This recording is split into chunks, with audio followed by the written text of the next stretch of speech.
북극 한기가 몰고 온 세밀 한파가 오늘 절정에 이르겠습니다. 서울의 기온이 영하 14도로 올겨울 최저 기온을 경신했고 체감 온도는 영하 20도까지 떨어졌습니다. 추위는 주말에도 계속될 전망입니다. 위험의 외주화를 막기 위한 이른바 김용균법이 어젯밤 국회를 통과했습니다. 법이 시행되면 위험성과 유해성이 높은 작업은 도급이 금지되고 원청업체 책임과 처벌 수위도 강화됩니다. 청와대 특별감찰반 의혹과 관련해 임종석 비서실장과 조국 민정수석이 오는 31일 국회 운영위원회에 출석합니다. 김용균법의 연내 처리를 위해 문재인 대통령이 결단을 내렸다고 청와대가 밝혔습니다. 사립유치원 비리를 막기 위한 유치원 3법은 연내 처리가 무산되고 신족 처리 안건으로 지정됐습니다. 이에 따라 본회의 표결까지는 최장 11개월이 소요될 것으로 보입니다. 북한이 올해 핵실험이나 미사일 발사는 하지 않았지만 핵물질을 계속 생산하고 미사일 기지도 개발하고 있다고 미 NBC 방송이 보도했습니다. 현재의 속도라면 북한은 2020년까지 핵탄두 100개를 보유할 수 있을 것으로 예측했습니다. 강추위 속에 곳곳에서 화재가 잇따랐습니다. 서울 군자동 상가에서 불이 나 재산 피해가 났고 구로동에서는 가스레인지를 켜두고 외출했다 주택에서 화재가 났습니다. 네, 굿모닝 YTN 지금 들어온 속보부터 전해드리겠습니다. 통계청이 발표하는 11월 산업활동 동향이 조금 전 발표됐습니다. 11월 생산은 전월 대비 0.7% 감소했고 설비 투자는 전월 대비 5.1% 감소한 것으로 나타났습니다. 이와 함께 소매 판매는 전월 대비 0.5% 증가했고 현재 경기 상태를 보여주는 동행지수 순환 변동치와 선행지수 순환 변동치 모두 전월에 비해서 하락했습니다. 통계청에서 들어온 경제의 흐름을 파악할 수 있는 11월 산업활동 동향 속보로 전해드렸습니다. 자세한 소식 들어오는 이어지는 뉴스에서 다시 전해드리도록 하겠습니다. 오늘 아침 세밀 한파가 절정입니다. 서울의 체감 온도는 영하 20도 가까이 떨어졌습니다. 네, 출근길 추위 상황 살펴보겠습니다. 박현실 캐스터. 네, 상암동에 나와 있습니다. 어제도 춥다 했는데 오늘 더 춥군요. 네, 정말 추위가 매섭다라는 표현을 이럴 때 쓰는 것 같습니다. 이 입김이 보이시죠? 오늘 북극 한파가 정말 절정에 달했는데요. 경기와 강원 지역에는 한파 경보가 발효 중인 가운데 현재 기온이 20도 안팎까지 떨어졌고요. 서울의 기온은 영하 14.4도로 올겨울 최저 기온을 경신하고 있습니다. 특히 찬바람의 체감 온도는 영하 20도 안팎까지 떨어졌습니다. 자세한 지역별 기온을 살펴보면 강원도 화천 광덕산의 기온이 영하 23.7도로 전국에서 가장 낮고요. 그 밖에 대관령이 영하 19.6도, 파주 영하 17.5도, 대구 영하 8.8도로 어제보다 1도에서 4도가량이 낮습니다. 낮에도 기온은 영하권에 머물겠습니다. 서울 영하 4도, 대구 영하 1도, 광주 0도, 대전 영하 2도로 어제보다 1도에서 5도가량이 높겠습니다. 한파 속에 서해안과 제주도에는 대설주의보가 내려진 가운데 많은 눈이 내리고 있습니다.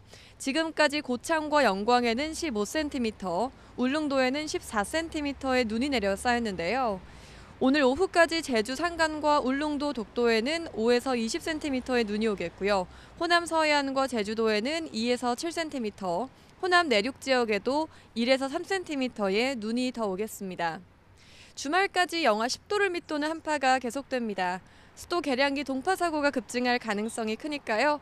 헛옷으로 계량기함을 감싸주시고요. 또 수도꼭지를 약하게 틀어서 물을 조금씩 흘려 보내놓는 게 좋겠습니다. 지금까지 상암동에서 YTN 박현실입니다. 태안발전소에서 숨진 고 김용균 씨 이름을 딴 이른바 김용균법. 산업안전보건법 개정안이 우여곡절 끝에 어젯밤 국회 본회의를 통과했습니다.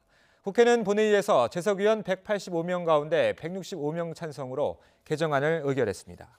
개정안에는 위험성과 유해성이 높은 작업의 도급을 원칙적으로 금지하고 이를 위반할 경우 법인에 부과하는 벌금 상한선을 1억 원에서 10억 원으로 10배 높인 내용 등이 담겼습니다.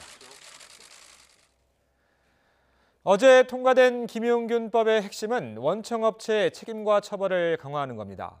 그렇다면 제2의 김용균 씨를 막기 위해 충분한 건지 차정윤 기자가 짚어봤습니다. 고 김용균 씨가 숨진 곳은 태안화력발전소 내 컨베이어 벨트. 그러나 발전소를 운영하는 서부발전은 아무런 처벌을 받지 않습니다. 김용균 씨가 서부발전의 하청업체 노동자이기 때문입니다. 하지만 산업안전보건법 개정안 이른바 김용균법이 시행되면 상황은 달라집니다. 사고가 난 곳이 원청업체 사업장이면 직원이 어디 소속이든 원청업체가 처벌받게 됩니다. 처벌 수위는 높아집니다. 고 김용균 씨의 사례에 적용해보면 원청업체인 서부발전 사장은 3년 이하의 징역과 3천만 원의 벌금형에 처해질 수 있습니다. 현행보다 강도가 3배 높습니다. 법인 역시 지금보다 10배, 최고 10억 원까지 벌금을 물게 될 수 있습니다. 김용균 씨처럼 위험한 작업 환경에 노출될 경우 작업 중지를 요구할 수 있는 권리도 보다 실질적으로 보장됐습니다. 책임도 분명해지고 처벌도 강화되는 만큼 원청업체들은 사고 예방에 더욱 신경을 쓸 수밖에 없습니다. 하지만 노동계가 요구한 위험의 외주화 자체를 막는 데에는 한계가 있습니다. 애초 정부 안에서도 하청을 줄 수 없는 업무 목록에서 발전 정비 업무는 빠져 있었고 독극물 취급 업무 등으로 제한됐습니다. 정부의 개정안이 제출되고 2달 만에 국회를 가까스로 통과한 김용균법. 과거보다 진일보한 것은 분명하지만 제2의 김용균 참사를 근본적으로 막을 수 있을지는 여전히 불투명합니다. YTN 차정윤입니다.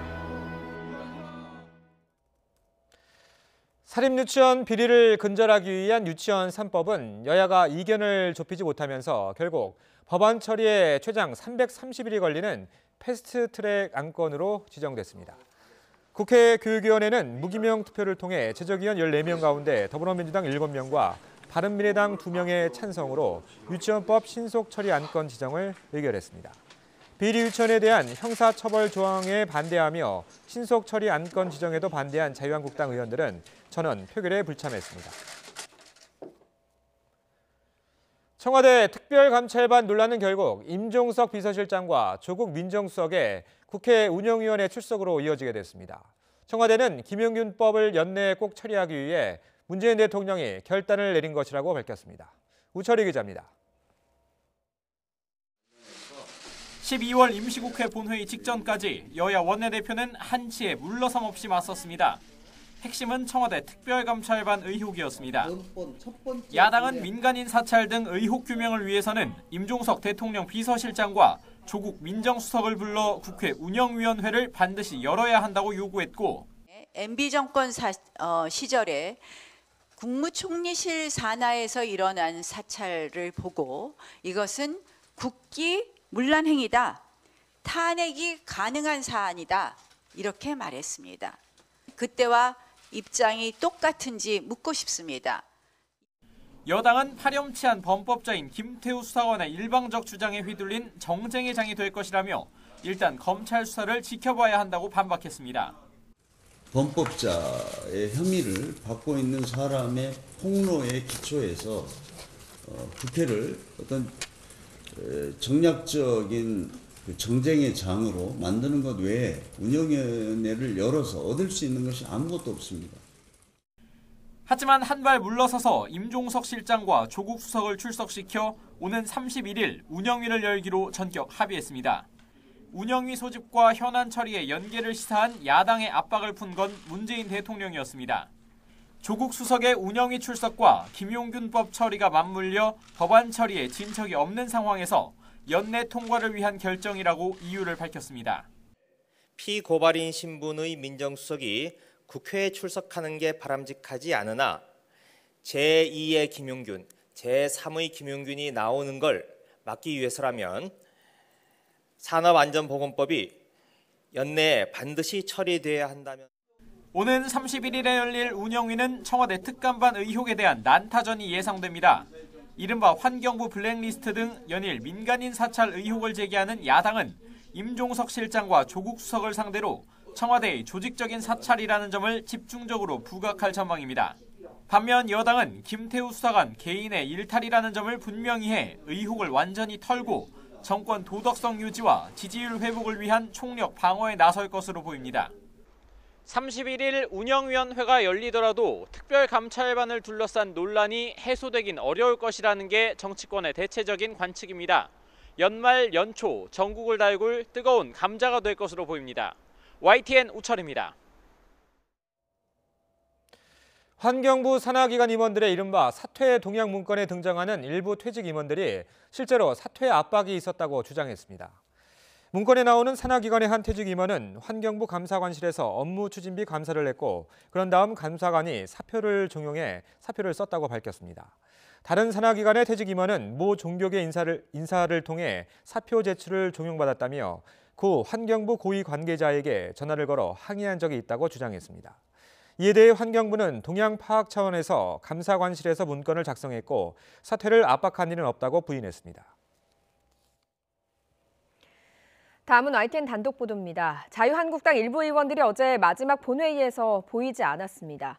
취재를 해봤더니 대표적인 휴양지인 베트남 다낭으로 사실상 외유성 출장을 떠난 것으로 확인됐습니다.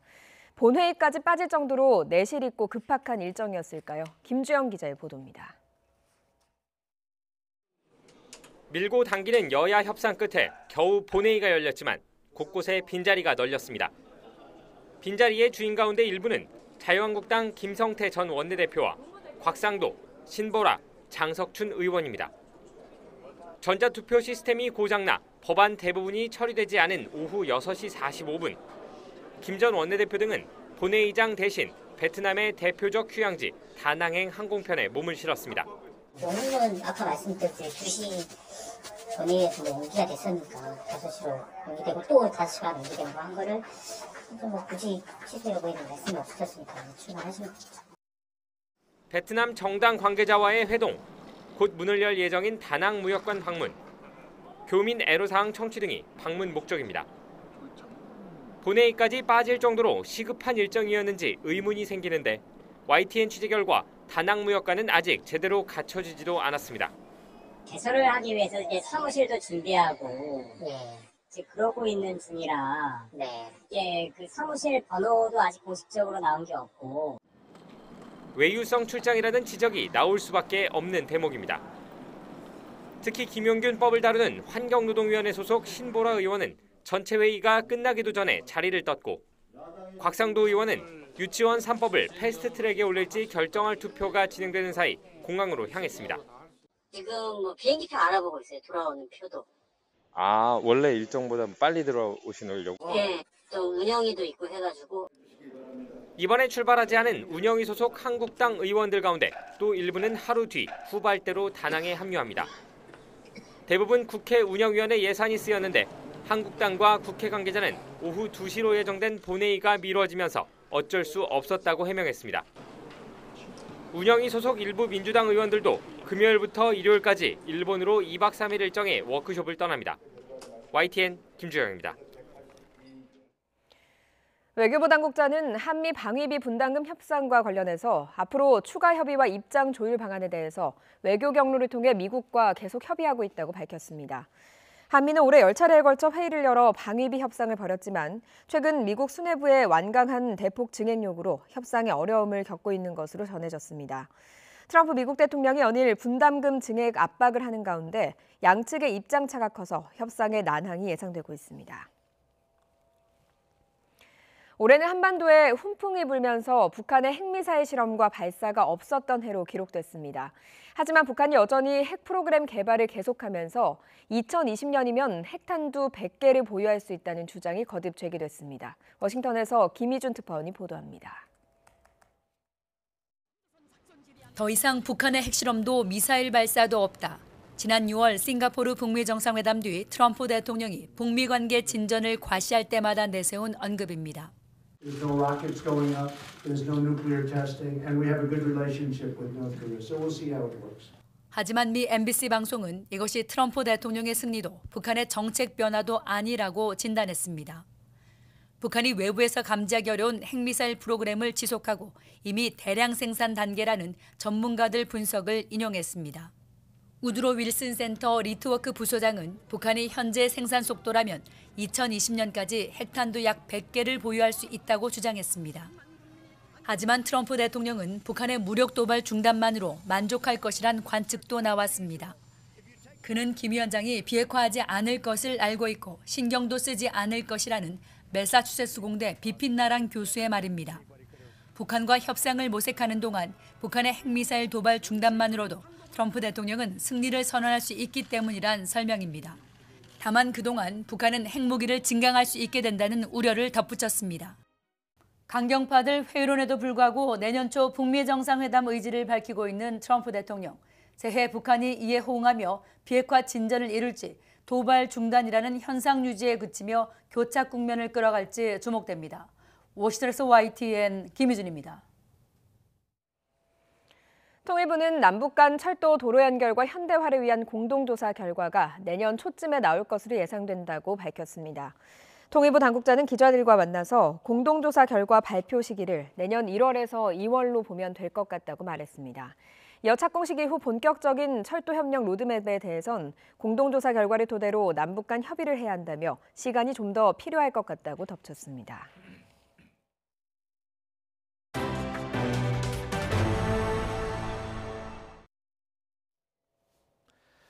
밴드 봄, 여름, 가을, 겨울의 드러머 전태관 씨가 어제 향년 56세로 별세했습니다. 동료 멤버인 김종진 씨는 전태관 씨가 6년간 신장암 투병을 이어왔지만 오랜 병마를 이기지 못하고 지난밤 가족들이 지켜보는 가운데 조용히 숨을 거뒀다고 밝혔습니다.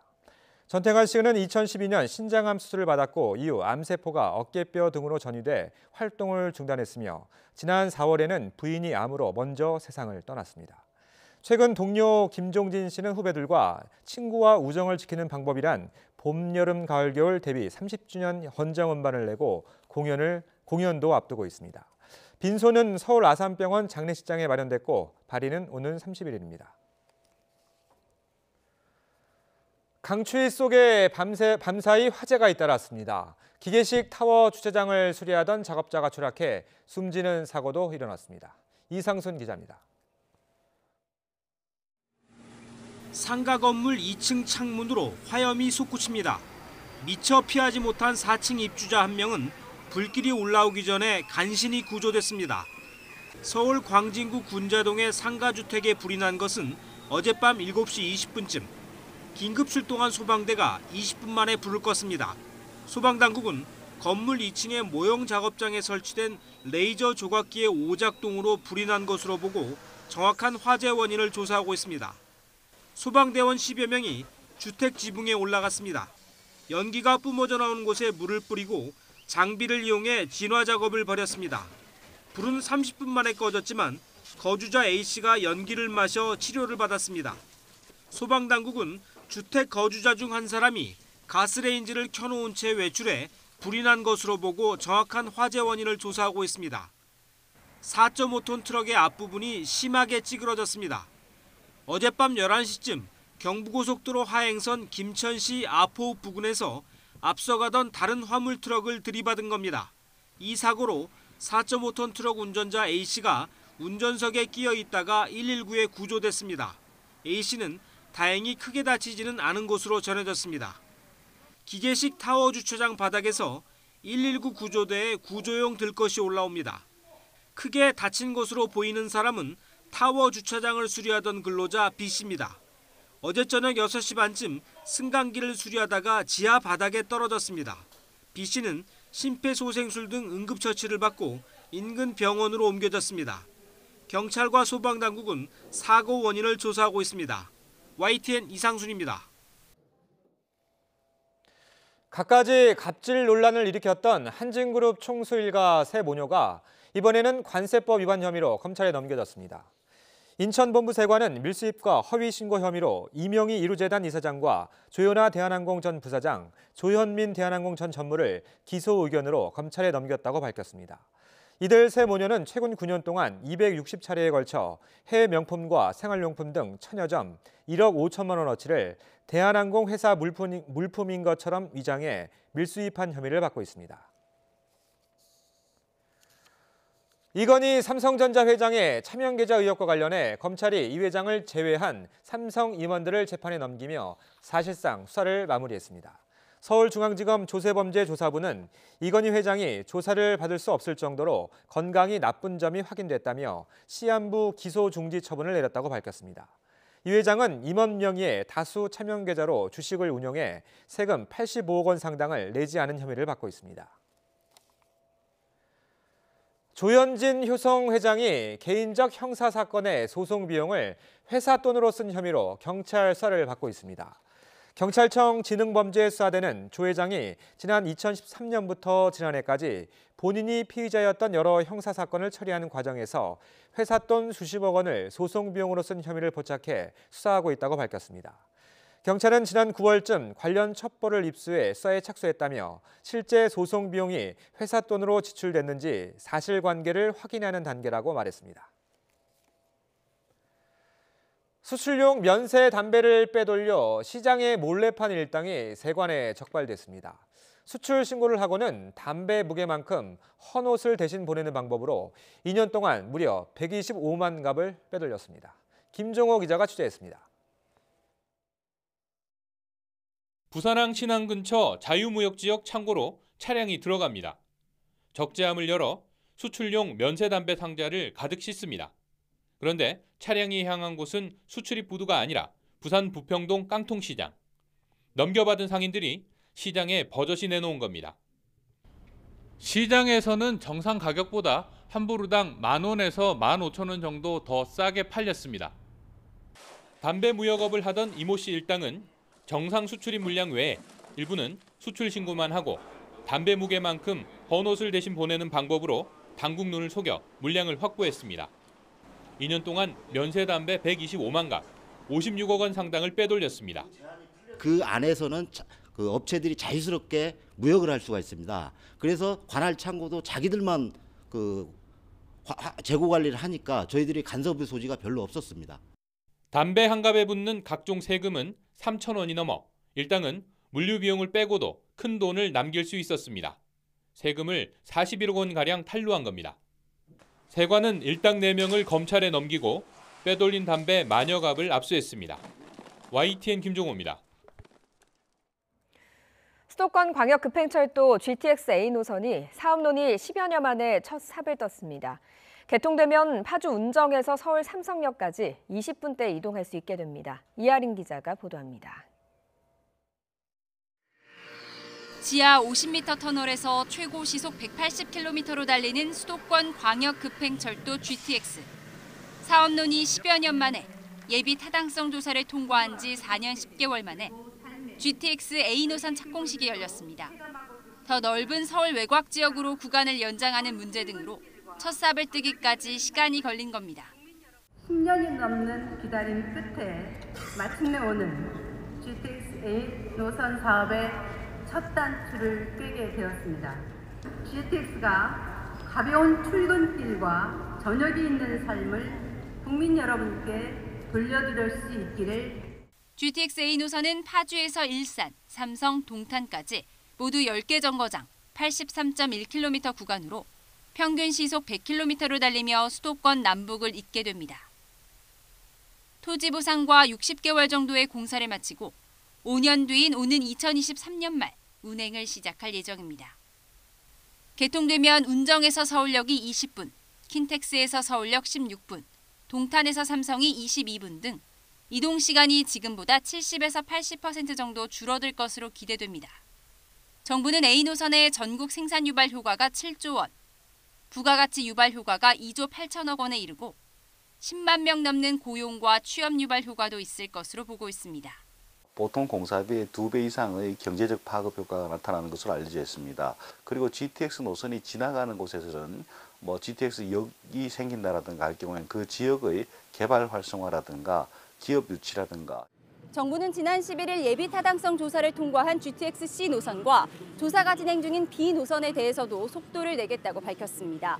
사업이 차질 없이 진행돼 1, 2기 신도시 주민들의 불편을 줄이고 서울 과밀화 해소라는 궁극적인 목표까지 달성할 수 있을지 주목됩니다. YTN 이하린입니다.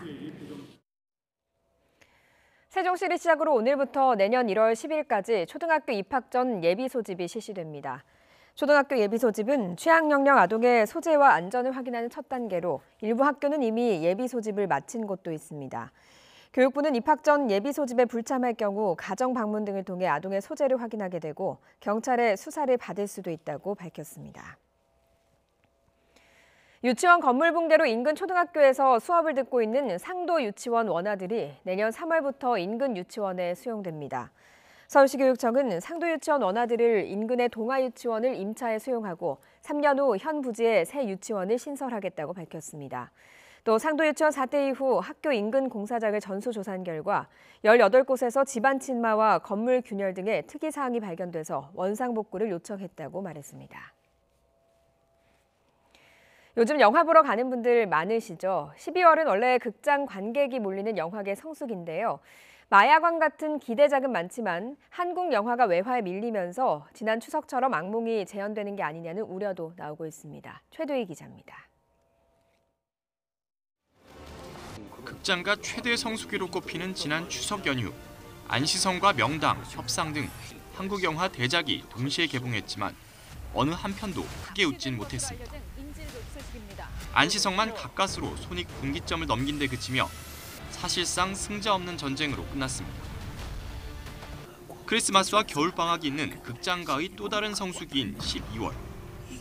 이번엔 마야관과 스윙키즈 등 제작비 100억 이상의 대작이 할리우드 히어로물 아쿠아맨과 동시 개봉하며 맞대결을 펼쳤습니다. 크리스마스가 껴있는 이번 주가 최대 승부처로 꼽혔지만 외화의 기세를 꺾기엔 어려워 보입니다. 크리스마스 당일 아쿠아맨이 누적 관객 200만 명을 돌파하며 1위를 꿰찬 데 비해 마야관과 스윙키즈는 범블비에도 밀리며 각각 3, 4위라는 기대 이하의 성적을 거둔 겁니다. 이에 따라 일각에선 한국 영화가 지난 추석 연휴처럼 제살 깎아먹기에 그치면서 손익분기점 돌파조차 불투명한 게 아니냐는 우려의 목소리도 나옵니다. 더는 전통적인 성수기 배급에만 매달려선 안 된다는 지적도 일고 있습니다. 그 영화가 가장 파일을 키워낼 수 있고 가장 관객들을 잘 만날 수 있는 시기를 저희 극장이랑 같이 협의해서 내년에는 좀 개봉 시기를 정한다거나 고객 마케팅을 어떻게 할 수 있을지. 이런 가운데 최근 개봉한 하정우 주연의 PMC 더 벙커가 첫날부터 박스오피스 1위를 차지하면서 향후 외화 강세를 꺾고 한국 영화의 구원투수로 제 역할을 하게 될지 주목됩니다. YTN 최두입니다. 오늘은 올겨울 들어서 가장 추운 날씨입니다. 어제보다 기온이 더 떨어져서 최강 세미 한파가 절정에 달했습니다.